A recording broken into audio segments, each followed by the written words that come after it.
Greetings from Eastern Oregon, where I'm out on a day hike in the Anthony Lake Recreation Area, looking down at Anthony Lake there, off in the distance, and then down below there, I forget what those two lakes are called, but it was something like the Heifer Lakes or the Heffen Lakes or something like that.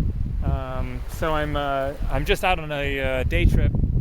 I'm parked down by Anthony Lake down there, and then just hiked up the trail up here. Actually, there isn't a trail along here. I just kind of scrambled up the rocks.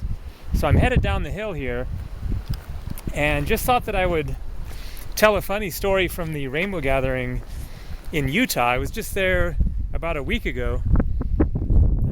I came back from a trip in Asia. I was in Asia for 7 months throughout the winter, and came back in time to go to the rainbow gathering because a friend of mine, Jeffrey, was setting up a kitchen there, and I wanted to see him. Hadn't seen him in 6 years since my last rainbow gathering, and so wanted to see him as well as help out in his kitchen and just plug into the rainbow family and everything. And so anyway, I went to the rainbow gathering, spent a week there, and so one evening then I'd spent the afternoon taking a nap, and woke up from the nap, went to dinner circle on my own, ended up sitting next to some people, had a nice conversation and everything, and then was walking back alone to the kitchen where I was staying and that Jeffrey started. And Jeffrey comes walking up the path towards me on the way there. So I stop and talk with him, and turns out he's walking down to the main parking lot, and he's going to try to find a friend of his that he'd heard was down there. So before I continue further with this, I just want to give a little introduction to my friend Jeffrey. So this is Jeffrey from my book, Kundalini and the Art of Being. He's about 6 years older than me, and we had a very interesting first introduction, you could say, which is chronicled in my book there. He's a very sort of mystical, mysterious fellow who was homeless at the time. And I won't recount that story, but just to give a quick little description, he's 6'4", thin like myself, not quite as skinny as myself, but getting there. Dark hair. He has a very long beard, which is now braided in the middle, so the beard comes down like this, and then he has this long braid that like comes down to his belly button, and his hair is very long, and also is braided in the back. He only wears like camouflage colored, it has to be green or brown pretty much. So he dresses very drab, and he oftentimes wears a green, like forest rangers looking kind of a ball cap. He was very averse to being in any pictures or videos. I wanted to get a picture of him. I have an old picture of us somewhere. But there was just one little video clip in which he happened to walk behind the or in the frame of the camera while I was shooting a video of a guy playing guitar, some really nice guitar music. So I will insert that into here. Here's just a quick little view of Jeffrey. You can't really see his face.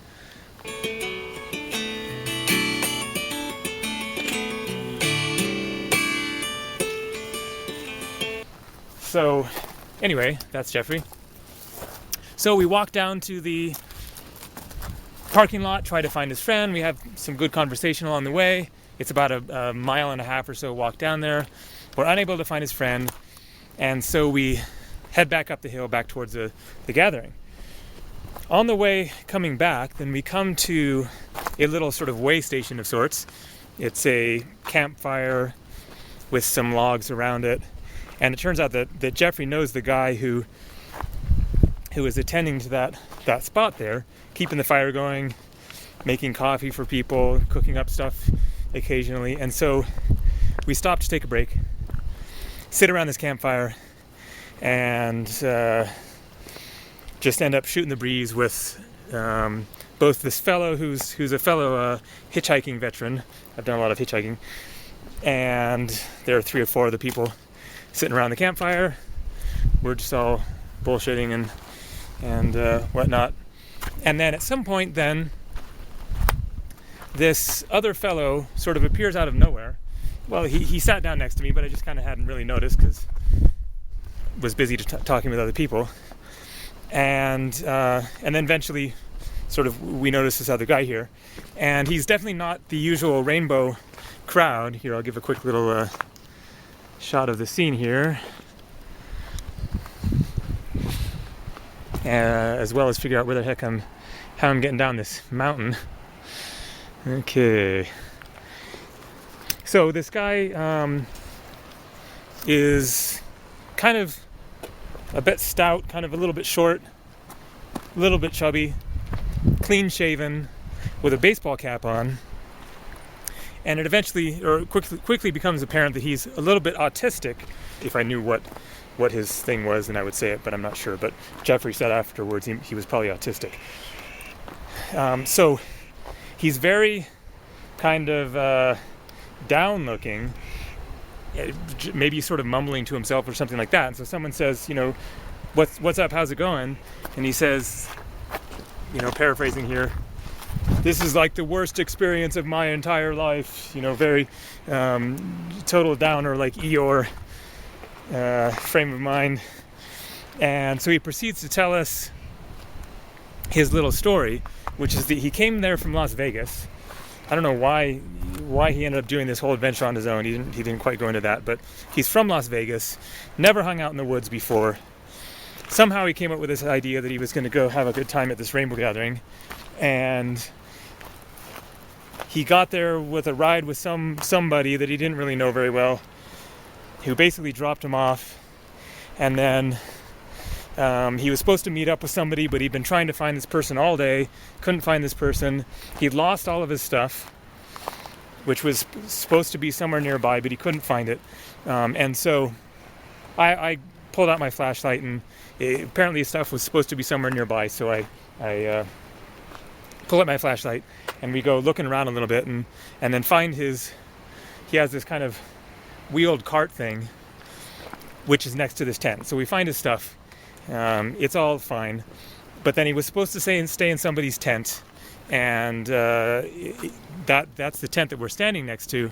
And so I'm saying, well, who are these people? Like, are they coming back or whatever? And then we hear this voice out of the tent say, sorry dude, but I made a mistake when I offered to let you stay in my tent, something like that. It sounds like he's in there with his girlfriend, some other guy. And so we're like, oh, okay. So we head back to the campfire, and we're like, hey, chill here. We got warmth. We got some snacks for you. You're going to be fine. We'll figure something out. It's pretty chilly, but, he's in good company and everything. So we're trying to, calm him down a little bit, get him back into a better frame of mind. And so he's kind of, continuing with his moping, sort of rambling about his situation and everything. And at one point he says, and pardon me if this comes across a little bit rude, sitting there around the campfire, there's 6 or 7 of us, and he's just kind of looking really downer, and he kind of looking into the ground, and he says, the only thing that would make this stupid festival worthwhile is if I was getting nonstop pussy for the next 2 days. And that was a little bit unexpected coming from this autistic guy or whatever. And there were 2 women around the campfire, and the one sitting next to me just totally burst out laughing. It was just funny.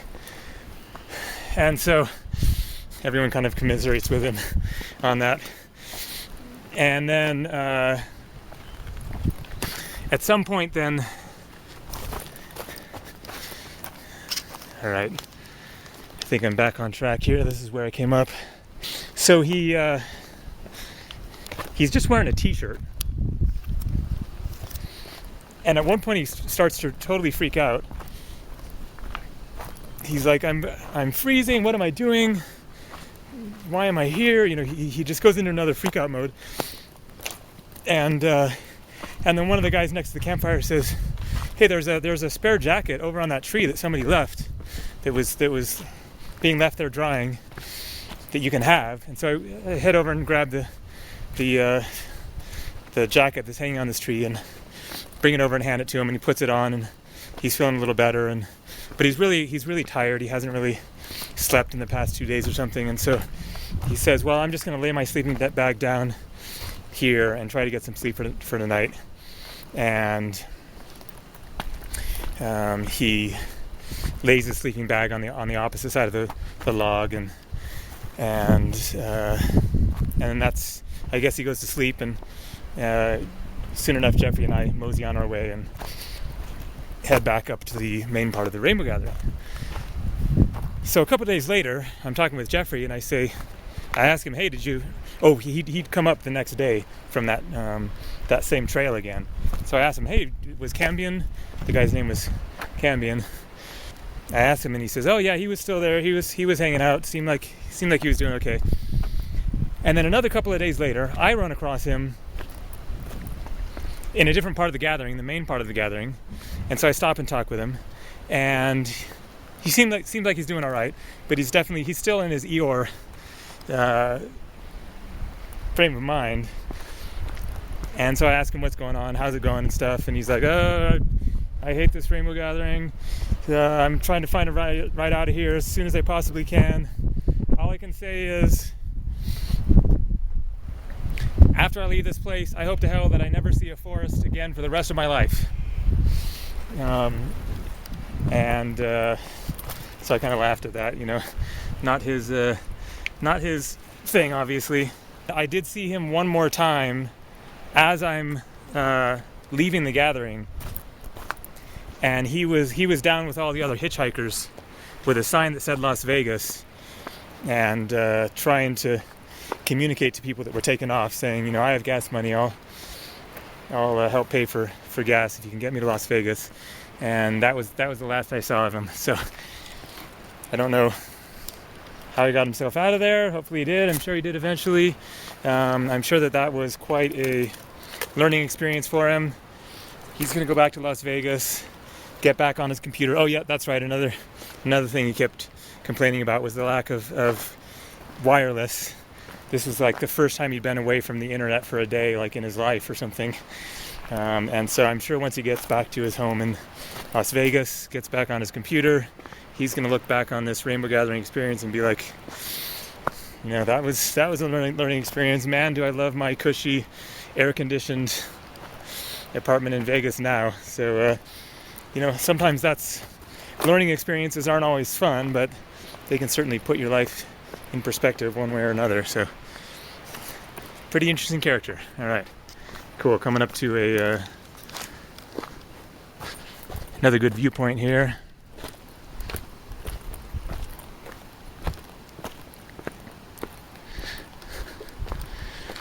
All right, about halfway down, and then it's not too far of a hike from that lake back to my truck. So, nice day for wandering around in the woods. Take care.